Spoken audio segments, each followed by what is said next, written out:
السلام علیکم، میں ہوں نادر حسین نادر اور آپ دیکھ رہے ہیں اپنا favourite channel full light with Nadir Hussain Nadir.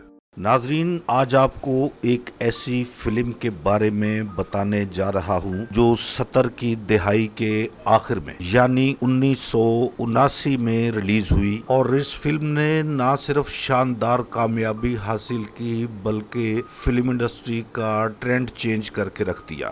Us trend maker film کا نام تھا دبئی چلو۔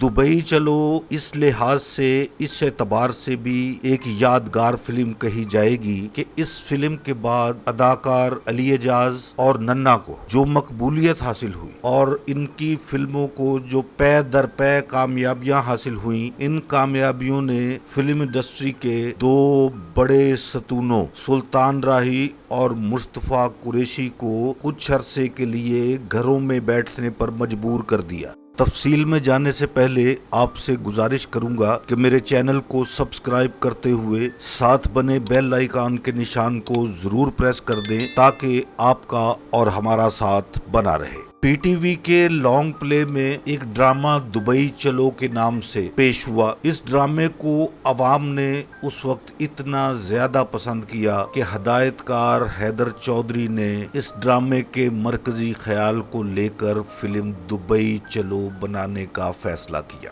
ہدایت کار حیدر چودھری ایک میچور ڈائریکٹر، بہت اچھے فلم ساز، شاندار فلمیں ان کے کریڈٹ پر، لیکن دبئی چلو میں انہوں نے علی اعجاز کو ہی مرکزی کردار میں کاسٹ کر کے ایک نیا تجربہ کیا، اور یہ تجربہ ایک دھماکے سے کم نہیں تھا۔ ٹی وی کے لانگ پلے دبئی چلو میں بھی علی اعجاز نے ہی مرکزی کردار ادا کیا تھا، اور ہدایت کار حیدر چودھری نے رسک لیتے ہوئے اپنی فلم دبئی چلو کا مرکزی کردار بھی علی اعجاز کو ہی دیا۔ اج مینوں مل گیا ویزا دبئی دا، کارٹی ہوٹا لڑی کوڈیاں دکھا پینی ہوئے چھتی جانا چاہیدا۔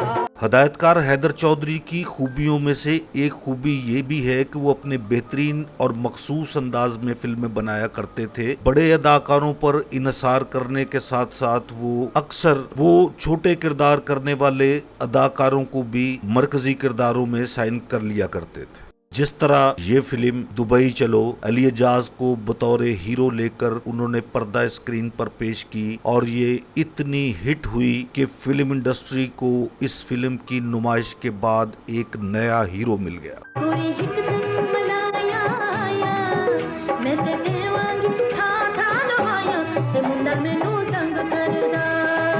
دبئی چلو کی فقید المثال کامیابی کے بعد ہر طرف علی اعجاز کا ہی چرچا تھا۔ یہ فلم ایک بہترین شاہکار جس نے خوب مقبولیت حاصل کی۔ فلم کی سیدھی سادی لیکن معاشرتی کہانی بہت ہی لاجواب انداز میں پردہ سیمی پر پیش کی گئی۔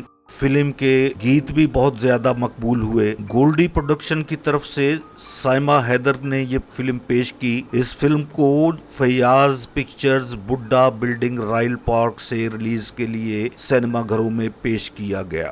دبئی چلو 3 نومبر 1979 عید الاضحیٰ کے موقع پر ریلیز ہوئی۔ فلم کے ہدایت کار حیدر چودھری، فلم ساز عائشہ اور شمائلہ، فلم کا اسکرین پلے سید نور نے لکھا، معاون ہدایات امتیاز رانا نے دی۔ فلم کے مصنف ریاض بٹالوی تھے۔ فلم کے مکالمے بھی سید نور نے لکھے۔ فلم کے موسیقار تافو تھے، نغمہ نگار خواجہ پرویز، عکاسی امیر اللہ خان، تدوین کار کے ڈی مرزا، آرٹ جمال سیفی، فائٹ انسٹرکٹر مجی شاہ، رقص اکبر اور ماسٹر صدیق، جبکہ فلم دبئی چلو میں اپنی آواز کا جادو جگایا ملکہ ترنم نور جہاں اور عنایت علی نے۔ فلم کی کاسٹ کا ذکر کریں تو علی اعجاز، ممتاز، ننا، دردانہ رحمان، علاء الدین، نغمہ، اسلم پرویز، انیتا، ملک انوکھا، عنایت انجم، ممتاز خان، عاصم بخاری، چکرم، نصر اللہ بٹ، تایا برکت، عابد کشمیری، موچھا، ترنم، حیرت انگیز، چنگیزی، وحید بٹ، گڈو، ظاہر شاہ، بادل، الیاس کشمیری، کوی اور اقبال حسن اس فلم کے جگمگاتے ستاروں میں شامل تھے۔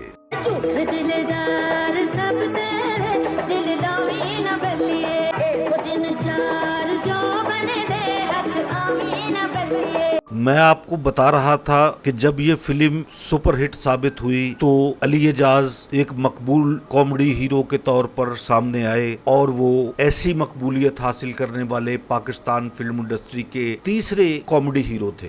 اس سے پہلے منور ظریف اور رنگیلا کو یہ اعزاز حاصل تھا کہ وہ کامیڈین سے ہیرو بنے اور انہوں نے بہت ساری کامیابیاں سمیٹیں اور بہت شاندار فلمیں بنائیں، بہت خوبصورت فلمیں جو ہم لوگ آج بھی بہت شوق سے دیکھنا پسند کرتے ہیں۔ دبئی چلو کی کامیابی کے بعد 1979 میں دبئی چلو ریلیز ہوئی اور تقریباً 8 سال یہ دور علی اعجاز اور ننا کی مقبول فلمی جوڑی کا دور رہا۔ سلطان راہی اور مصطفیٰ قریشی کی بات کر رہا تھا، ان کی بہت ہی شاندار فلمیں 80 کی دہائی کے شروع میں ریلیز ہوئیں۔ شیر خان، چند وریام اور سلطان راہی نے ایک بہت عمدہ کردار ادا کیا تھا فلم سالہ صاحب میں۔ سالہ صاحب میں بھی جو رومانٹک اور سٹوری کے ہیرو تھے وہ علی اعجاز تھے، ان کے ساتھ کامیڈی کے لیے ننا اور رنگیلا بھی موجود تھے۔ پھر رفتہ رفتہ دیکھنے کو یہ ملا کہ فلم میکرز مکمل طور پر علی اعجاز اور ننا پر اپنا سرمایہ لگانے لگے۔ علی اعجاز اور ننا کی مقبولیت اور مصروفیت کی وجہ سے سلطان راہی اور مصطفیٰ قریشی جیسے بڑے سٹارز کو گھروں میں بیٹھنا پڑ گیا۔ وہ دور ایک ایسا دور تھا کہ ان دونوں فلمی اداکاروں کے پاس فلمیں نہ ہونے کے برابر رہیں۔ ہر طرف ہر جانب علی اعجاز ننا، علی اعجاز ننا، خاص طور پر علی اعجاز فلم کے ہیرو ہوا کرتے تھے، جبکہ ننا سائیڈ ہیرو کے طور پر ان کے ساتھ پیئر بنا کر پردہ اسکرین پر کام کر رہے تھے۔ اس کے بعد آپ کو معلوم ہے کہ اداکار ننا نے غیر متوقع طور پر اپنی زندگی کا خاتمہ کر لیا۔ یوں علی اعجاز اور ننا کا وہ پیئر ٹوٹ گیا۔ علی اعجاز اس کے بعد فلم انڈسٹری سے تقریباً آؤٹ کر دیے گئے۔ میں آپ لوگوں سے سفارش کروں گا کہ اگر آپ نے یہ ٹرینڈ میکر فلم دبئی چلو ابھی تک نہیں دیکھی تو اپنا خصوصی وقت نکال کر اس فلم کو ضرور دیکھیں، اور یہ فلم آپ کو کیسی لگی ہے، یا اگر آپ نے دیکھی ہے تو اس فلم کے بارے میں آپ کی کیا رائے ہے، کمنٹس میں آپ مجھے ضرور بتائیے گا۔ مجھے آپ کی قیمتی رائے کا انتظار رہے گا۔ جانے سے پہلے چلتے چلتے آپ سے پھر گزارش کرتا چلوں کہ میرے channel full light with Nadir Hussain نادر کو سبسکرائب کرتے ہوئے ساتھ بنے بیل آئیکن کے نشان کو ضرور پریس کر دیں تاکہ میری ہر نئی ویڈیو کا نوٹیفیکیشن آپ تک سب سے پہلے پہنچ سکے۔ جلد ہی کسی نئے پروگرام کے ساتھ آپ سے ملاقات ہوگی، تب تک کے لیے اپنا بہت خیال رکھیے گا۔ آپ کی دعاؤں کا منتظر ہوں۔ اب اجازت چاہتا ہوں۔ اللہ حافظ۔